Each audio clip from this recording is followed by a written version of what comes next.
2025 में digital marketing सभी businesses के लिए वर्क नहीं करेगी और इस बात का मैं आपको एक नहीं बहुत सारे प्रूफ देने वाला हूं इस वीडियो में। और कुछ मैं आपको ऐसी कैटेगरीज भी बताऊंगा, कुछ बिजनेस की ऐसी कैटेगरीज हैं जो डिजिटल मार्केटिंग के थ्रू सरवाइव नहीं कर पाएंगी, क्योंकि हम बहुत सारे क्लाइंट्स के साथ काम करते हैं। 3-4 साल से हमने नोटिस किया है कि कुछ स्पेसिफिक तरह के बिजनेसेस बंद होते जा रहे हैं, और ये कौन सी कैटेगरीज हैं, किस तरह के बिजनेस हैं, सब कुछ मैं आपको इसी वीडियो में बताने वाला हूं।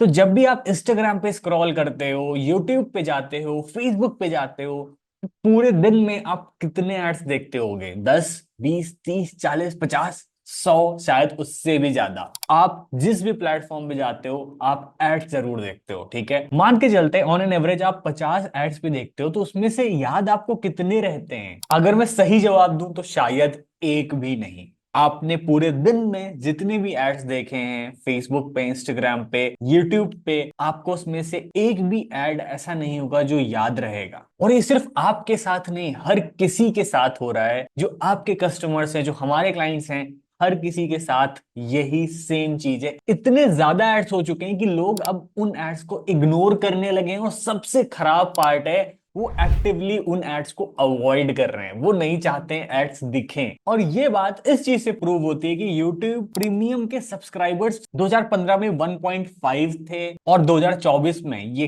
पूरे 100 हो चुके हैं, 100 मिलियन। तो सोचो कितने ज्यादा लोग हैं जो एड्स नहीं देखना चाहते, उनको पसंद ही नहीं है एड्स देखना। सो अगर आप 2025 में भी वही तरीके यूज करोगे जो 2023 2024 में यूज कर रहे थे, तो आपका ब्रांड हो सकता है धीमे धीमे बंद हो जाए, और डिजिटल मार्केटिंग के थ्रू कोई भी फायदा ना हो, सिर्फ और सिर्फ लॉस हो वहां से। क्योंकि आप उस अटेंशन के लिए लड़ते रहोगे हमेशा जहां पे बहुत ज्यादा क्राउड है, बहुत ज्यादा नॉइस है, कोई किसी की नहीं सुन रहा है, इतना सारा कंटेंट हो चुका है, और खुद को अलग दिखाना बहुत मुश्किल होता जा रहा है। और इसी में एंट्री होती है एआई ड्रिवन कंटेंट की। तो एक तो वैसे भी एड्स की कमी नहीं थी, अब बचा कुचा जो ऑर्गेनिक कंटेंट था, जो आप लोग वीडियोस देखते थे, जैसे आप लोग अभी मेरे वीडियोस देख रहे हैं, यहीं पे एंट्री हो चुकी है एआई ड्रिवन कंटेंट की। हो सकता है 2 साल 3 साल बाद मैं शायद बैठ के वीडियो ही ना बनाऊं, और ये जो वीडियो आप देख रहे हो इस तरह का वीडियो एआई के थ्रू प्रोड्यूस हो जाएगा।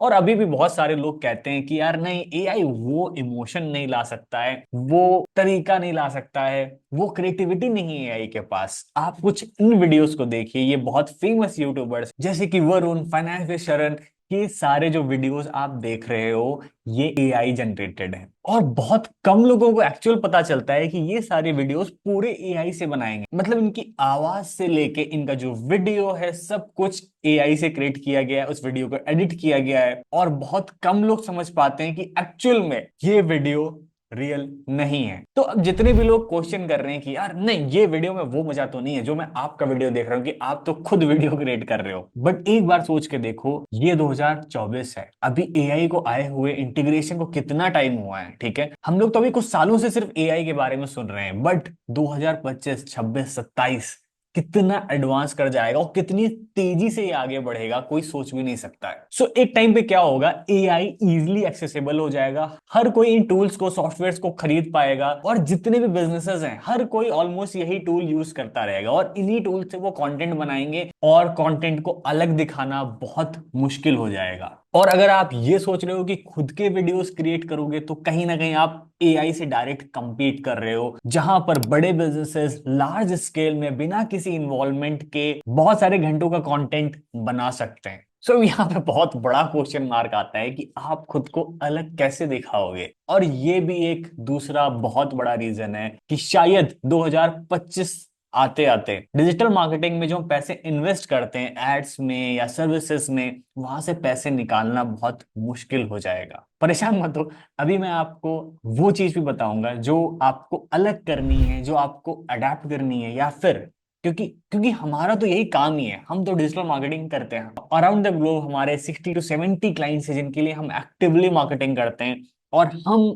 दिन भर देखते हैं कंपटीशन कितना ज्यादा बढ़ रहा है, अलग चीजें ट्राई करने की कोशिश करते रहते हैं हमेशा। वो सारी चीजें मैं आपको इसी वीडियो में बताने वाला हूँ, और वो भी कवर करूंगा कि ऐसी कौन सी इंडस्ट्रीज हैं जिनको 2025 में उनको गारंटीड लॉस हो सकता है। Point number 3, privacy. तो अभी तक आपने एड्स और एआई के बारे में समझ लिया, अब तीसरा सबसे बड़ा झटका लगने वाला है आपको, जो कि है प्राइवेसी चेंजेस। आपको तो याद ही होगा जितने भी लोग एड चलाते हैं कि एप्पल ने, गूगल ने किस तरह से प्राइवेसी चेंजेस किए थे। एप्पल में जो प्राइवेसी का चेंज आया था उसकी वजह से फेसबुक एड्स कितना ज्यादा डिस्टर्ब हुआ था। जितने भी लोग फेसबुक एड्स चला रहे हैं पिछले 3-4 सालों से, वो मेरी बात से बहुत अच्छे से कनेक्ट कर पाएंगे कि जब वो एप्पल ने चेंज किए, ठीक है, तो आज भी लोग उस चेंज से अफेक्ट होते हैं, क्योंकि कहीं ना कहीं अब लोगों के हाथ में कंट्रोल आ गया है कि भाई वो चाहें तो ये वाला ऐप उनको ट्रैक करे, नहीं चाहे तो ना करे। iOS में आप जितने भी ऐप इंस्टॉल करते हो, हर पॉइंट पे क्लियरली पूछता है कि ऐप आपको ट्रैक करे या ना करे, लोकेशन का ऑप्शन देना है कि नहीं देना है, कॉन्टैक्ट्स का देना है कि नहीं देना है, गैलरी का आपको फुल ऑप्शन देना है कि नहीं देना है, या फिर लिमिटेड ऑप्शन देना है, ऐप को यूज करते टाइम देना है, हमेशा एक्सेस देना है। छोटी से छोटी प्राइवेसी का ध्यान रखा जा रहा है, क्योंकि देखो एक पॉइंट ऐसा था जब लोगों को प्राइवेसी की चिंता नहीं थी, खास करके इंडिया में। यूएस में या बाकी कंट्रीज में बहुत ज्यादा लोग इसको सीरियस लेते हैं, और वहां पर अगर आप किसी का ऐसे ईमेल निकाल के उसको कोल्ड ईमेल और सारी चीजें करने लगो तो वो आप पे केस भी कर सकते हैं, आप जेल भी जा सकते हो, और बहुत हैवी फाइन्स भी देनी पड़ सकती हैं। बट इंडिया में पास्ट में बहुत सारे लोगों ने प्राइवेसी को सीरियस नहीं लिया, बट जब धीमे धीमे प्राइवेसी वायलेशंस होने लगे, लोग अवेयर होने लगे, तो आज के टाइम हर एक इंसान बहुत कंसर्न हो जा रहा है अपनी प्राइवेसी को लेके, अपना डेटा को लेके। और ये कोई ट्रेंड नहीं है जिसको एप्पल या गूगल ने किया। जैसे गूगल ने थर्ड पार्टी कुकीज को रिमूव ही कर दिया था, ये कोई भी ट्रेंड नहीं है, ये आगे भी फॉलो होता रहेगा। जितनी भी प्राइवेसी गाइडलाइंस हैं बहुत स्ट्रिक्ट होती जाएंगी, प्लेटफॉर्म्स बहुत स्ट्रिक्ट करते जाएंगे, और साथ साथ में जो गवर्नमेंट है वो भी बहुत स्ट्रिक्ट करती जाएगी। गवर्नमेंट की तरफ से बहुत बड़ा रूल आया था कि जितने भी एडवर्टाइजर्स हैं उनको जाके लिस्ट करना है, उनको बताना है कि भाई आप कौन सा ऐड चला रहे हो। इवन गूगल एड्स चलाना कुछ साल पहले बहुत आसान था, आज के टाइम आपको प्रॉपर पूरा एडवर्टाइजर वेरिफिकेशन करना है, आपको बताना है कि आपकी क्या कंपनी है, आप क्या काम करते हो, सब कुछ वेरीफाई होने के बाद ही आज के टाइम आप एड चला सकते हो। तो जितने भी इस तरह के बिजनेस थे जो जिनके पास कोई डॉक्यूमेंट्स नहीं थे, कोई भी प्रॉपर लीगल बिजनेस नहीं था, वो पेपर वाइज वीक थे, ऐसे बिजनेसेस के लिए बहुत मुश्किल हो जाएगा। खास करके जैसे 18+ है, बहुत सारी नीश है, बेटिंग है, गैम्बलिंग है, ऑनलाइन गेम्स वाली जो इंडस्ट्री है, इन लोगों के लिए धीमे धीमे मुश्किल होते जाएंगे एड्स चलाना। तो अब फाइनली आते हैं कि आखिर भाई इतनी सारी प्रॉब्लम्स है तो करना क्या चाहिए। बिना टाइम वेस्ट किए हुए मैं सबसे पहला सॉल्यूशन देता हूं। सबसे पहले आप लोगों से कनेक्ट होना शुरू हो जाओ। जैसे कि देखो अमन गुप्ता है, शादी.com के फाउंडर हैं, लेंसकार्ट के फाउंडर हैं, ये हर कोई पर्सनल ब्रांडिंग पे बहुत ज्यादा ध्यान दे रहा है।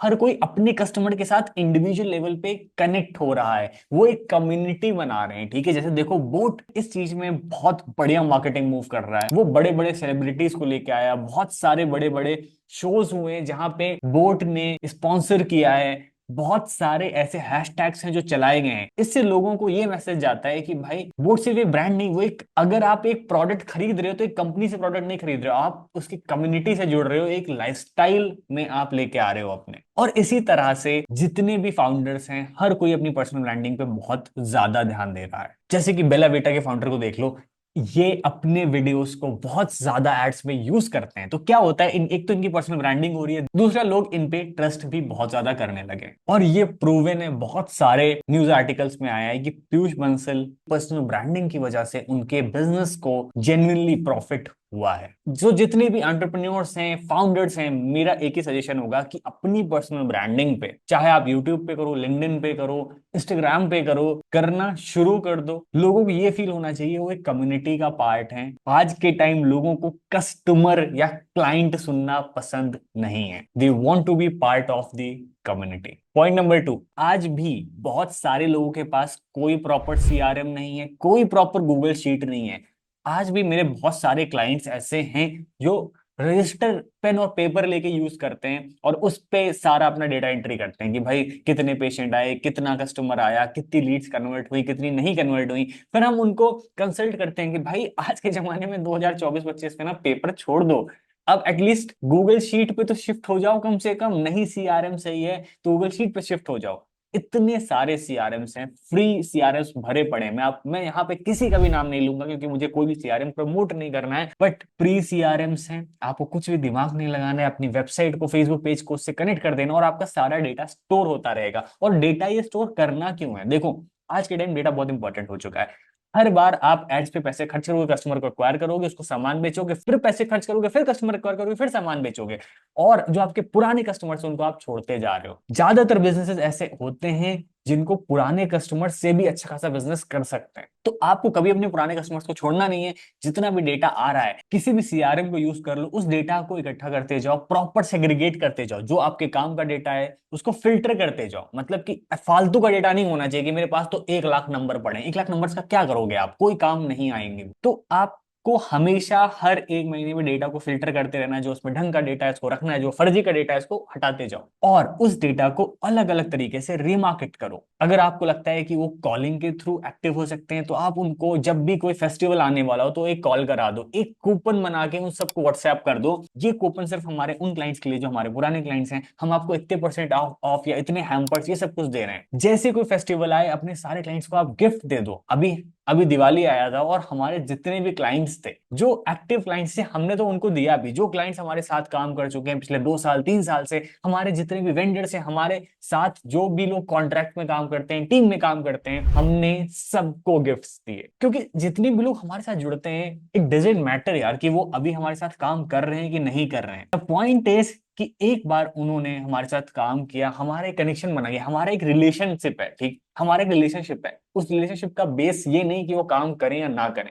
तो हमारे जितने भी क्लाइंट्स थे, जितने भी टीम मेंबर्स थे, कोई कहीं भी काम कर रहा हो, हमने सबको गिफ्ट्स भेजे। सो आपको भी यही सेम चीज करनी है। अपने क्लाइंट के साथ इतना ज्यादा डीप कनेक्ट हो जाओ। और इंडिया में तो बहुत अच्छा काम करता है यार रिलेशनशिप पे। लोग सालों काम करते हैं, भरोसा करके लोग हमेशा काम करते हैं। तो फाइनली अब मैं बताने वाला हूं कि कुछ ऐसी इंडस्ट्रीज हैं जिसमें 2025 में गारंटीड लॉस हो सकता है। इसको मैं शॉर्ट में कवर करने वाला हूं। अगर आप कहोगे, नीचे कमेंट करोगे, तो मैं इसमें प्रॉपर डेडिकेटेड वीडियो बनाऊंगा, सारे कैंपेन्स को दिखाऊंगा, क्या रीजन था लॉस होने का, मैं सब कुछ कवर करूंगा। So number 1 is clothing industry. देखो, जितने भी लोग टी शर्ट्स बेचते थे, बच्चों के कपड़े बेचते थे, किसी भी तरह के कपड़े बेचते थे, एक पॉइंट पे वो बहुत प्रॉफिटेबल था। धीमे धीमे बहुत सारे बड़े बड़े ब्रांड्स आ गए, और इस पॉइंट पे बहुत मुश्किल हो गया यहाँ से पैसे कमाना। क्योंकि यहाँ पे कॉस्ट बहुत हाई हो जाती है। आपके शॉपिफाई की कॉस्ट, आपके डिजिटल प्लेटफॉर्म्स की कॉस्ट, आपकी डिलीवरी की कॉस्ट, मैनेजमेंट की कॉस्ट, पीछे से इन्वेंट्री मैनेज करना, एडवर्टाइजिंग की कॉस्ट बहुत हाई होती जा रही है। और प्रोडक्ट में इतना मार्जिन नहीं होता है कि यहाँ से एक्चुअल में पैसे कमाए जा सकें।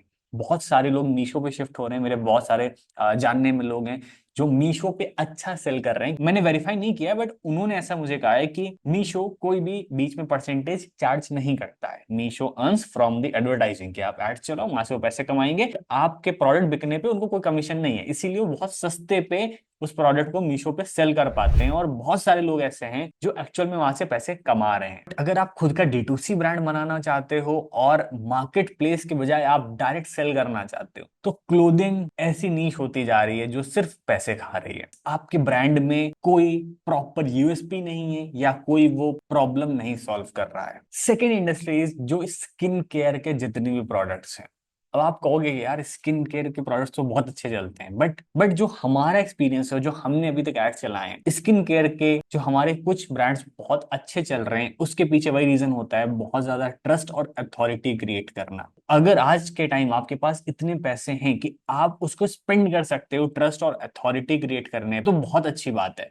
बट अगर आप डे 1 से बेचना चाहते हो, आप चाह रहे हो कि आपके प्रोडक्ट डायरेक्ट बिक जाएं, और आप डायरेक्ट कन्वर्जन के ऐड चलाओ, डायरेक्ट लोग वेबसाइट पे जाएं, आपके प्रोडक्ट्स खरीद लें और प्रॉफिटेबल हो जाओ, तो ये करना बहुत मुश्किल होता जा रहा है। मैं इस टॉपिक पे प्रॉपर एक डेडिकेटेड वीडियो बना सकता हूँ। मेरे पास ऐसे बहुत सारे प्रूफ हैं, बहुत सारे कैंपेन के रिजल्ट्स हैं, और सिर्फ मेरे पास इंडस्ट्री में से बहुत सारे लोग हैं मेरे जानने में जिन्होंने आइडेंटिफाई किया है कि कुछ ऐसी नीश है जो सिर्फ अगर डिजिटल मार्केटिंग पे डिपेंड रहेंगी तो शायद वो हमेशा लॉस में, और सिर्फ वो पैसे बर्न करें। अगर आप इस पे डेडिकेटेड वीडियो चाहते हैं तो मुझे नीचे कमेंट करके बताएं।